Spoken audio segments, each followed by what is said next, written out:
Hey there bears, it's strawbeary.stabwound, and my wife and I have been watching a fuck ton of Hell's Kitchen, to the point where we both agreed we can't watch any more of it because it made us super snippy and we really didn't like that. Before I start talking about the show, I just want to let y'all know that for this video I'm drawing a Draw This in Your Style challenge by Soday's Art on Instagram. It's right here. I hope I said that right, but please check them out. And I'll link their Instagram in the description. I just wanted to warn you guys, I found their account while scrolling the hashtag Draw This in Your Style, and so if the artist is involved with any drama, I'm not aware, and I just thought their art was super cute. Okay, video time. I just want to preface that I know a lot of shit on TV like this is fabricated. I'm just basing my opinions off of what I saw, simple as that. We watched about 2 seasons, but I'm only going to be ranting about one.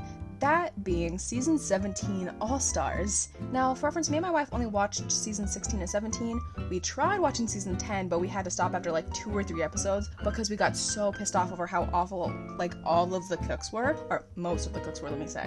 If you don't know about Hell's Kitchen, I'm just gonna give y'all a super quick summary. 16 to 18 chefs compete to be the head chef of any establishment sponsoring that season, plus either a money prize or a guarantee of large-ass salary. I've noticed it's about $250,000, but they always say $250,000 to make it sound bigger. I don't know. They compete in challenges and dinner service. The challenges end with one team being punished and the other being rewarded. The punishments vary from cleaning day to having to eat some fucked up shit. There was this one episode where they had to eat, I think it was a fish smoothie. And then another one they had to eat balls, like animal balls, and like other parts of animals.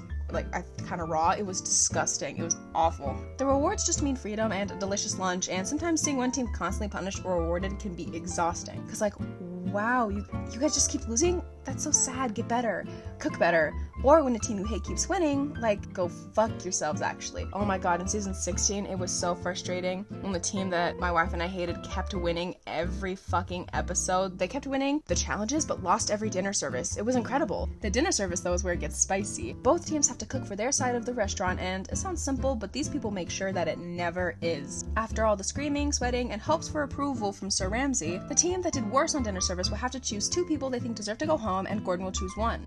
Well, usually. Sometimes that favoritism really kicks people in the ass. So at times Gordon will have to choose someone who wasn't even the 2 the team chose, and sometimes he'll kick someone off of the other team. Now that we have that settled, in order of who was eliminated, I will tell y'all my opinions on the contestants of season 17 All-Stars, though if there are 2 people who were close or came from the same season, I may just mention them at the same time. Also, obvious spoiler warning. Ben was the first contestant eliminated, and honestly, I don't really remember him. I just think he has a lot to work on since he lost first. Ashley and Jared are barely decent cooks and only got so far in their season because they were decent against a bunch of people who would probably microwave a turkey on Thanksgiving. Except for Christina. She's amazing and is still a sous chef on the show. She's actually their sous chef for season 17, so I bet that was really fucking awkward. I thought it was cute though when she jumped on Jared when she saw him. Also, my girlfriend and we both thought Jared was either like a really cool, comfortable in his sexuality dad, or a gay guy.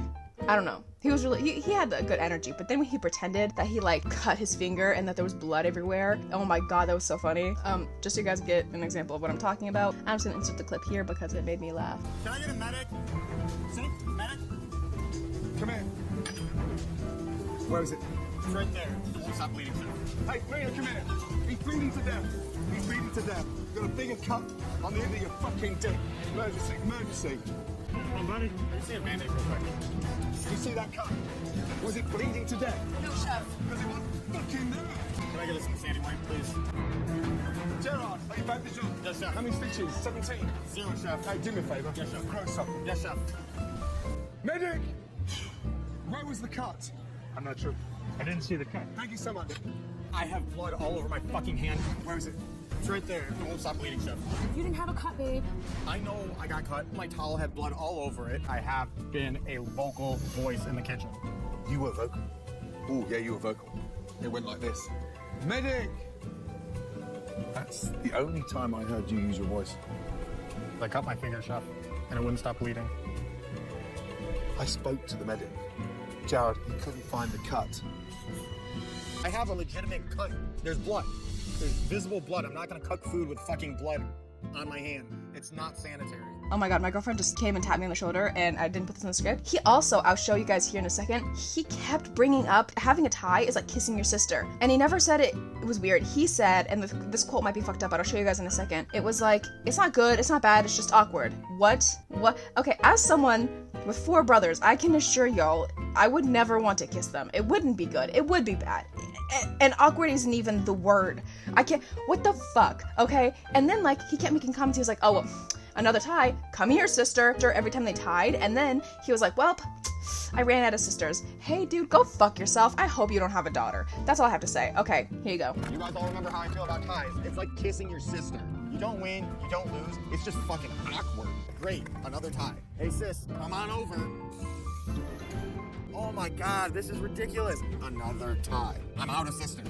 Josh was not really memorable to me. He definitely wasn't a leader, and neither of his teams liked him. I feel like he was just really sensitive and did not know how to communicate at all, and was pretty shitty sometimes. I will admit, I kind of zoned out during some of his episodes because it was just really sad to watch how neither of his teams liked him. So I kind of just was there. Like, there was a scene where he was on the red team and they were doing a punishment, and he was just so annoying, and he was like, I'm the guy, so they expect me to help. And the girl who asked him for help was actually, no, she was like a third of his fucking size, and she was super skinny. It was Manda. She's super tiny, super short, super skinny, and she couldn't lift something, and she asked him for help. And he's a big guy, like he's a little bulky, and he's tall as fuck, and he was so mad, and she's like, go fuck yourself. She just wanted help, so that part was shitty. I will admit, he was shitty for that. Giovanni was a good chef, though I really didn't like how he was super shitty to Robin after she said she wanted to move back over to the red team. Like, none of those blue team men respected her and would barely communicate. I wouldn't want to be on a team like that either. And when she did try to communicate and be better, the men were shitty and awful. Like, they just kept telling her to shut the fuck up, and I hated that. And the way they told her all she does is talk, even though the men were so much worse than her, pissed me off. Like, if you're gonna talk so much game, you cannot say you're such a cool Italian and then fail on every Italian challenge and not know how to make fucking pasta, or not know how to make, I don't know, just every Italian dish. Every time he made an Italian dish, he failed. It was actually incredible. Like, dude, come on, be better. Manda reminded me of Ryan from season 16, just so y'all know, spoiler. Ryan won season 16. So I thought she would win, but when she was taken out so quickly, it threw me and my wife off guard. She had a good demanding energy, but at the same time, it was kinda aggressive, and she seemed like she was so close to being a leader, but she just wasn't there yet. Due to celiac disease, she wasn't able to have pasta, so she just couldn't test eat it. Though I feel like she should know pasta is done just by feeling it in her fingers or looking at the texture or throwing it at a wall, cause I'm not even a cook and I can tell. I make pasta all the time. Fan was goofy. I didn't hate him, but some of the comments about his love for black women sounded kinda weird to me. Like, a preference is fine, it's human, but when white men are all, I love my African chocolate queen, it's very interesting, to say the least. He just gave off that vibe. When he got nervous in the kitchen and then smiled because of it, and Gordon caught him, the way his face dropped was so fucking funny, and me and my wife laughed so hard because I completely understand. I'm the type of person where when I'm nervous or just feel any negative emotion, I laugh and I chuckle a lot for a long time because I don't know what else I'm supposed to do. So I understand him on that. I can't even blame him. I feel like everyone should see this clip. It took me like 20 minutes it actually took me like 40 minutes to find it because I had no fucking idea where to look. I looked up the scene because I thought people would meme it, but no one did, so I had to go through every fucking episode because I couldn't remember which one it was in, but I finally fucking found it. Okay, here you go. It's an absolute joke. Van. I just want to let you guys know that this is the same episode where Jared pretended to cut his finger and that there was blood everywhere. So that's really fucking funny. Barbie just had so many issues. That's all really. She wasn't a bad cook, but she is in no way a leader or able to lead a kitchen. She was aggressive and just couldn't let things go. And also she was sometimes really weird with the customers and would take everyone off of their schedule to do something for the customer, and it was weird. It was just weird. Dana was so unproblematic that she was kind of forgettable, but I respect and I appreciate that. She was a pretty good cook and a good team member, though she's not really the leader type yet. She very much felt like she was in the background. Though I might just be saying that because she wasn't very confrontational, but she was really cool, she was sweet, and she was obviously very trustworthy. Elise. Oh, Elise. She's a talented chef, I give her that, and she knows what she's doing, but God, as a person, she's awful. She was rude, and if she has no ability to be a team player, she has no ability to be a leader. You can't lead if everybody zones you out right off the bat just because you're always screaming at people. She was great in challenges, but in terms of kitchen service, she just had no idea how to let things go. Even when her team won challenges, she would put effort into ruining the good time. She thought being a decent teammate for 2 seconds meant that she was off the hook, and was pissed when, surprise, that's just not how that works. Overall, I'm happy she didn't win, and I hope she's been working on herself. Oh, and my wife and I liked her in the beginning just because she was snarky and she made us laugh, but after 3 or 4 episodes, we pretty much just booed every time she was on screen. It was so bad. Like, she just sabotaged herself every time she had a good time, and I will admit, I don't really think she was fake. I think she just has a lot to work on in herself, but like, that's just how it is to be a person. Jennifer was cool at first, but was fake as fuck for making an alliance with Elise, then right after making an alliance with Robin to make sure Elise wouldn't make it to the finale. I hated that. Like, that was really weird. It felt like a very weird villain arc. It was only for an episode, but I really didn't appreciate that. Girl, come on. That's fake as fuck to me. Robin was cool. I honestly loved her queer energy and that she was so good with people. My girlfriend found her annoying, which I could honestly see both perspectives. She was very jumpy and screaming all the time. She reminds me of, like, she has the energy of a lesbian who's very out in middle school, and I respect that. Honestly, I enjoyed watching her because it reminded me of that. I feel like people were kind of mean to her for no reason sometimes, and that made me kind of upset because, like, she's obviously passionate and cared a lot about everybody on the teams she would be on. She was super flirty with Elise, so that was definitely interesting. She got frazzled way too quickly though and was not a leader, but she has a passion. All she needs now is a technical skill. Okay, intermission time. This is a segment in my videos where I rant about something unrelated for like a minute because this is my video, and sometimes I feel like I talk about one thing for too much and I zone myself out. I just finished Perfect Marriage Revenge and it was so good. But one thing I noticed is that when it comes to K-dramas, around the end I just start skipping around because I get so sick of waiting for the main character to be happy. Like, oh my god, I get it, the villains are bad. Why can't they be gone already? Like, okay, spoiler, obviously. The guy gets in jail, and I'm like, yippee! And then he breaks out of jail, and I'm like, fuck! And then he kidnaps the main character, and I'm like, fuck! And guess what? The main character's also pregnant when she's kidnapped, and I'm just like, guys?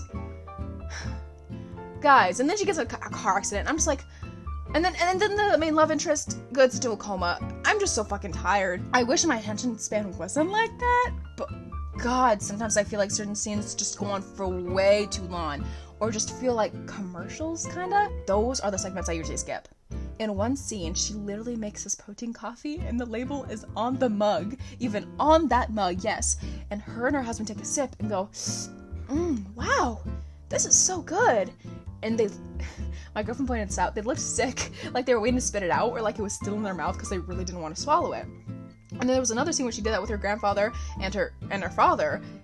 And they did the same thing, and the old guy, he drank it, and he was like, so good! But he looks like Tom Holland. Like, there was something in his mouth. Like, he was not willing to swallow that. And it was... Okay. Intermission over. Milik was really cool. Wow, he was crying all the time, and I only knew why about half the time. He was a good chef, but when he got shaken, he would just get worse and worse and worse. And he 100% needs more experience because he needed help way too often to be a leader. How are you going to show people how to do garnish correctly if you don't even know how to? I hope he'll continue to work on his cooking and improve. Also, the fact his kid's name is Pepper, it's so cute, and I really hope they befriend a white family with a son named Sol and they become best friends forever. Nick was talented, and honestly, I would have been happy if he won. He was not only a really good chef, but a wonderful team player that kept up communication and didn't, from what I remember, get frazzled often, though I could be wrong. I loved how protective he was over Michelle. It was sweet, and the way he mocked Elise and told her to shut up all the time was awesome, especially because Elise kind of bullied Michelle, because Michelle kind of took it in the beginning, but then slowly just started being like, nah, you should have gotten eliminated, and she chose her to go into an elimination challenge because she was sick of her, and honestly, I respect that. Like, yeah, fuck you. And then Elise took it personally and was acting loco boco for the rest of the fucking season. Like, ugh. And then there was this other scene where in that same episode where Jared pretends he cut his finger off, where Van gets caught laughing and yelled at for that. Nick is just there existing, and he is doing this thing where he's actually making the food at the tables, so that's really cool. And he was doing fine. He didn't get in any trouble for that. But then he looks up to see what's going on, because it's been quiet, and his whole team is gone. Because Gordon Ramsay kicked them out, and he didn't know, and he was just cooking. He's like, fuck, my whole team is gone. And it's just so funny. I fucking loved it. Benjamin kind of pissed me off, especially with how he treated Robin. He wouldn't communicate and would tell her she talks too much, or blame her for not hearing him, even though he was so quiet. And when Michelle asked him what his weaknesses were, he went on and on about how he doesn't have any. Nah. That screams I still have a lot to learn. A leader wants to be better and thus knows what they need to improve. If a leader doesn't want to be better, why would the team want to be? He was talented, but he needs to put his ego down and learn to raise his voice. However, I will give credit where credit is due. I will say that when he had to lead his team, he did treat them all with respect. He actually made Barbie act right because she was like, finally, I'm being respected.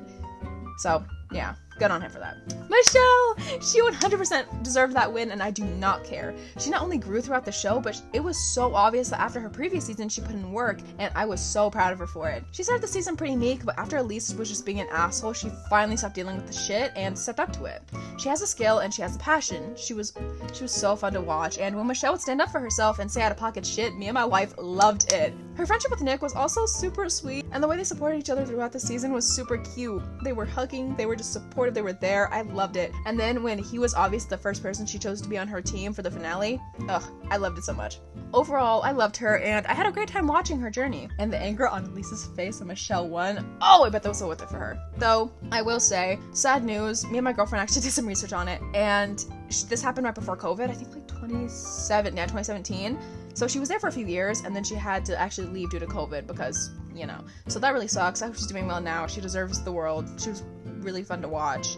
And yeah, this show is just a really good time, and I will admit though, I do not recommend trying to go through a season in a day because, wow, maybe it's just me, but I was so snippy and snarky, and I had to apologize every 2 seconds for it, though I will admit I came up with some damn good one-liners, so I don't regret that.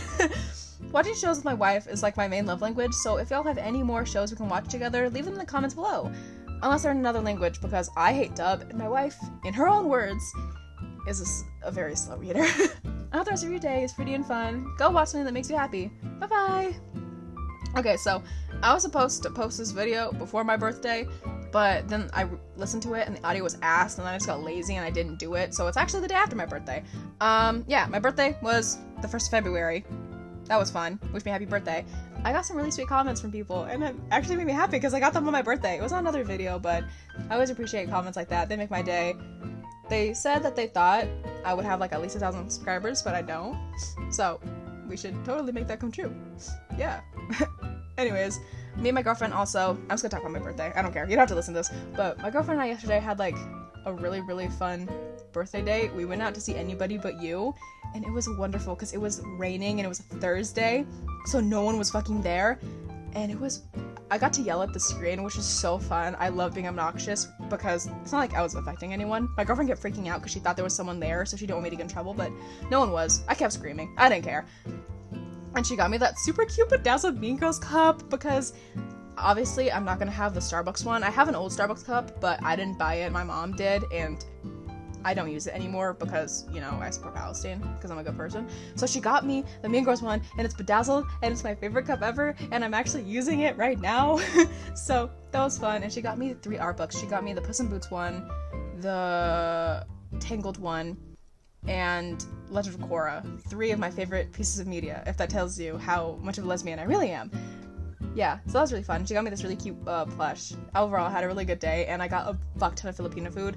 Fun fact, that's the type of Asian I am. I'm Filipino and black, amongst a lot of other things, but those are the 2 things I resonate most with. But yeah, and I got so much ube, and I got halo-halo for the first time, and it was so good. And my mom got me a bubble machine because I didn't want a cake. I got a brookie instead, and then this really beautiful Filipino cake with like a bunch of different flavors, so that was really fun. But she got me a bubble blower in the shape of a cake, and it like sang happy birthday. It was really cute. And she set up a whole I'm full of myself, so I like to take pictures, and she set up like a whole photo booth thingy for me. It was really sweet. I didn't think they would actually put that effort into me, but they did, and that meant a lot. Okay, that's all. Bye-bye! Also follow me on my Instagram, and subscribe and like. Okay, goodbye.